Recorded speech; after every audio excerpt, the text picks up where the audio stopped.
एक बार की बात है। एक शिकारी शिकार की खोज में जंगल से होकर जा रहा था। चलते चलते उसने देखा कि एक गुफा में एक साधु गहन तपस्या में लीन बैठे हैं। साधु को देखकर शिकारी को अपनी माँ की कही बात स्मरण हो आई। बेटा, जहाँ कहीं भी कोई साधु संत दिखे उनके लिए भेंट अवश्य ले जाना। ये सोचकर वो तुरंत एक हिरण पकड़ लाया। साधु के चरणों में प्रणाम कर उसने कहा, जय हो महाराज, मैं आपके लिए ये भेंट लाया हूँ, कृपया इसे स्वीकार करें। इस हिरण का मांस पकाइए, स्वयं भी खाइए और मुझे भी खिलाइए। ये सुनकर साधु मुस्कुरा उठे और हंसते हुए बोले, वत्स, हम ऐसे साधारण हिरणों का भोग नहीं लगाते, हमारा हिरण कुछ और ही है।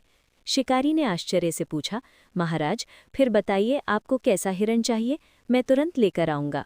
साधु ने शांत स्वर में कहा, हमारा हिरण वो है जिसके सिर पर मोर मुकुट हो, गले में वैजयंती माला हो, पीतांबर धारण किए हो और जो अधरों पर मुरली रखकर मधुर वंशी बजाता हो।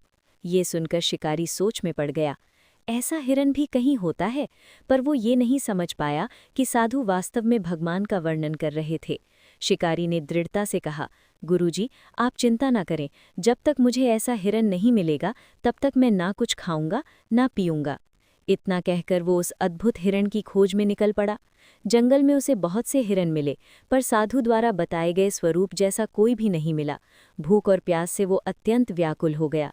अंततः थककर वो एक वृक्ष के नीचे बैठ गया। उसी समय दूर से भगवान श्री कृष्ण वहां पधारे। मोर मुकुट, पीतांबर, गले में वैजयंती माला और हाथों में मधुर वंशी। जैसे ही शिकारी की दृष्टि उन पर पड़ी, वो चौंक उठा। यही तो है, बिल्कुल वैसे ही जैसा गुरुजी ने बताया था। वो श्री कृष्ण के पीछे पीछे चल पड़ा और अवसर पाकर उन्हें जाल में फंसाकर अपने साथ साधु के पास ले आया। गर्व से बोला, गुरुजी, ये रहा आपका हिरण।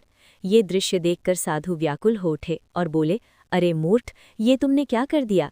ये तो साक्षात ठाकुर जी हैं, इन्हें तुरंत मुक्त करो। शिकारी के हृदय में उसी क्षण पश्चाताप और भक्ति का उदय हुआ। उसने श्री कृष्ण के चरणों में गिरकर क्षमा मांगी। उसी दिन से उसने शिकार करना सदा सदा के लिए छोड़ दिया और अपना जीवन भगवान श्री कृष्ण की भक्ति में समर्पित कर दिया।